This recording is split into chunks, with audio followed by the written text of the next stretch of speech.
I'm currently sitting outside on the back porch and it's lunchtime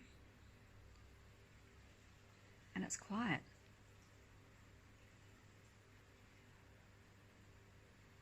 I don't know if you can hear it, but other than one of our neighbours' air conditioners, the only thing I can hear are the birds and the breeze ruffling through the leaves. It's really peaceful, but it's very surreal. For those that don't know, we live not directly, but very close to directly underneath the takeoff path for the Adelaide airport.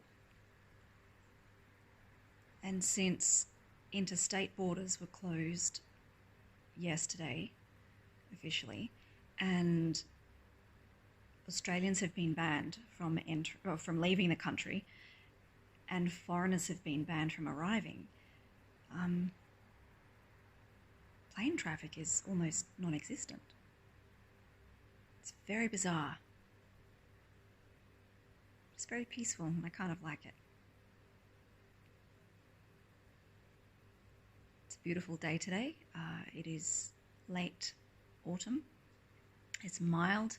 The sun is absolutely shining in a clear blue sky, and there is just a very light breeze.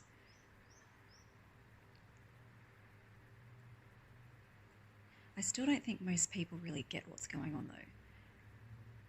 And that's something that I'll probably touch on some other stage, but for now, we can hear one aeroplane.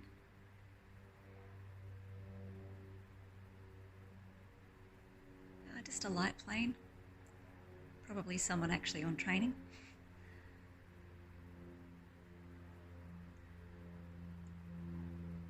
Looks kind of lonely up there.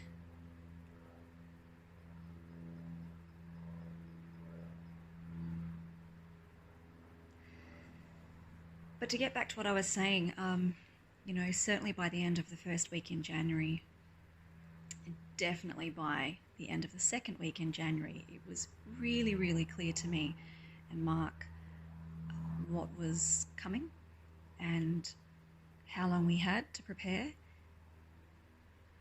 And so we started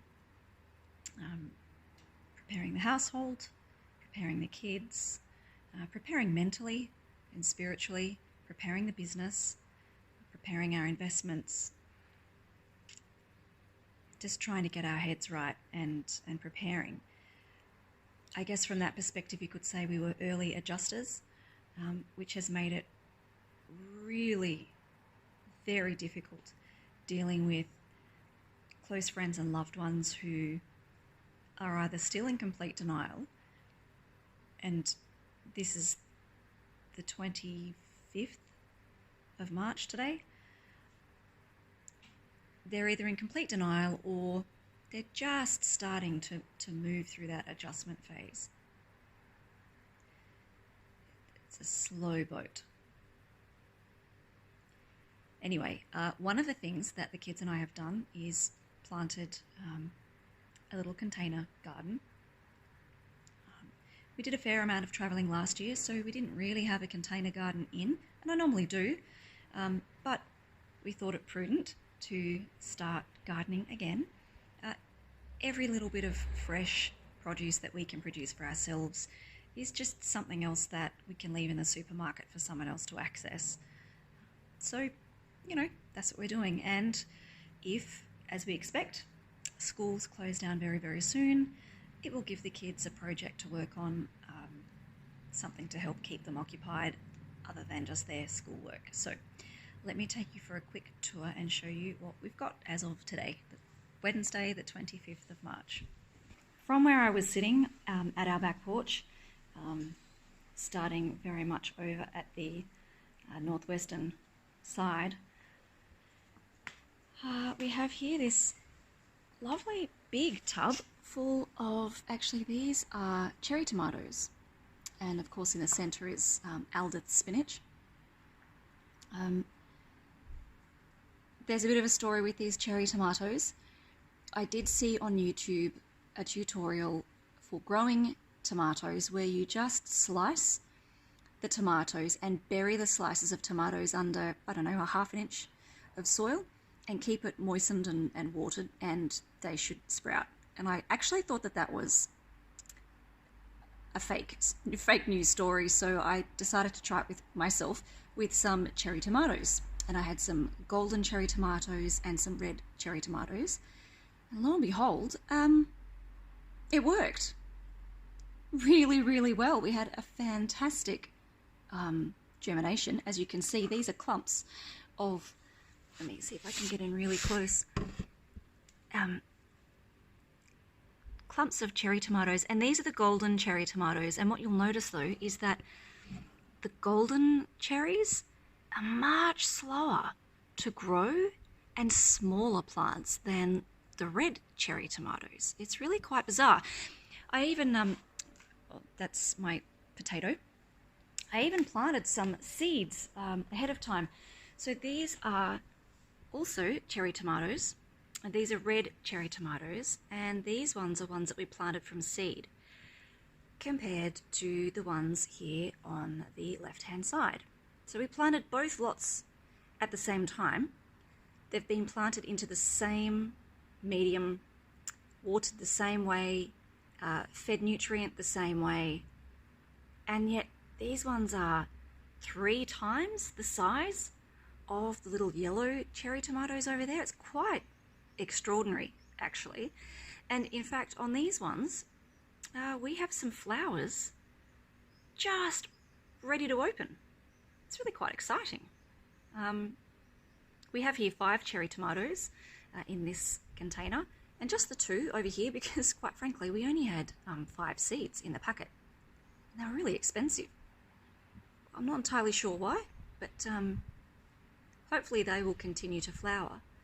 Now, obviously there in the back you can see our chili, our 7-year-old chili plant, and it is flanked on either side by Malabar spinach there on the right, and my footlong beans here to the left. These were self-collected seeds from a crop that I grew 7 or 8 years ago, possibly even longer. And I planted the seeds, you know, hoping that I might get at least 1 or 2 that actually germinated, but they all did, and they've grown, and I think we're probably another week or 2 away from flowering, but when we do, we should get some beautiful beans, so we'll see how we go. Now, you'll have noticed this little bad boy here. I'm actually really excited about this tomato. This guy was a volunteer that popped up all the way over there, underneath that hedge, like right on the corner, next to that basically empty pot. And he was really straggly and really struggling, as you might expect. He wasn't getting a lot of water, he certainly wasn't getting a lot of sun or anything, but he germinated, so I thought I'd give him a shot, put him in a container, and I probably transplanted him when he was about 4 inches tall, and I buried him to within 1 inch. So, you know, like I buried the stem as well as his roots. And it has absolutely shot up. It's vibrant, it's healthy.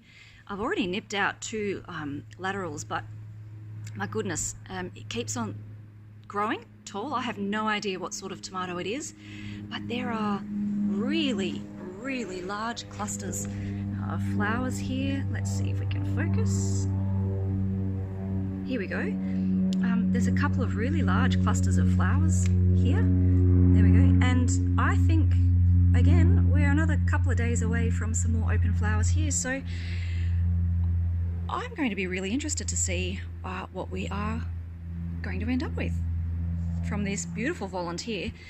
Of course, tucked away here behind you can see more spinach. We love spinach in this house, and this is perpetual spinach, so this is constantly attacked and eaten, and doing really well. Here we have our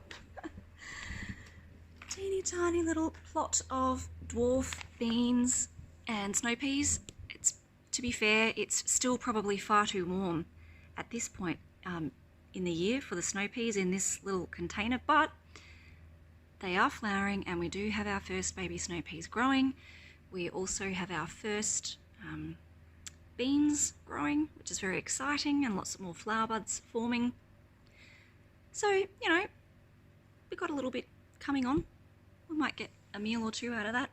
Some more Malabar spinach just over here, and it, you know, grows up these poles, it grows up anything, and it has absolutely, it's self-seeded. There are, I don't know, half a dozen plants in that pot, and the great thing is that they have just come up everywhere after last season. I grew one Malabar spinach plant. There's another aeroplane. Again, another more light craft, but anyway. The Malabar spinach continues to just keep reappearing absolutely everywhere. If we go back over here to the volunteer tomato, we've actually got one, two, is that, so we've got like, oh, three. There's another one. There's a third one just hiding in behind here. We've got three of them just pop up because obviously they were in the soil that I was reusing, and they have germinated and grown. So they're quite phenomenal in their hardiness, that's for sure. Now here's the colliery to the golden cherry tomatoes. These are the red cherry tomatoes that I germinated from, you know, slices of tomato from seed with the YouTube thing. And they are, again, three or four times the size. Go away. Don't land here. And talking to a moth. Yeah, but these are 3 or 4 times the size of the golden cherry tomatoes, and some of these have got tiny little clusters of flowers on them too. We've got chilies around the edges here, some more cherry tomatoes here in the centre, but some more, surprise, surprise, spinach. It's looking a little wilted. It's quite warm, but again, the spinach, this is from Aldith spinach all those years ago, and it's self-seeded. We've got here more chili, self-seeded spinach, self-seeded Malabar spinach, and rosemary. And again, this is the regular spinach and Malabar spinach. Both of them self-seeded, and in fact, we even have another little seedling or two tucked away in there. So it's quite fascinating to see what naturally comes up and how much can actually grow in a tiny little space. I hope you enjoyed that little tour of our container garden so far. It will continue to grow and to evolve and to change as we crop what we're growing and replant with other things.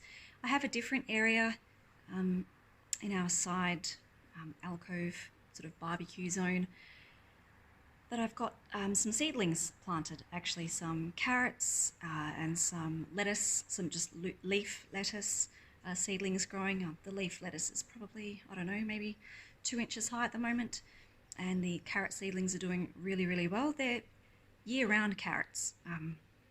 They're apparently quite a small variety, which is exactly what I need because we've only got a small, short container for them to grow in, so we will see how we go with that. But we eat lots of carrots, just like we eat lots of spinach. So yeah, I don't know really what else to say for the first episode or for the first installment of this living history episode. I'm sure I'll think of more things to say for another day. Until then, stay safe.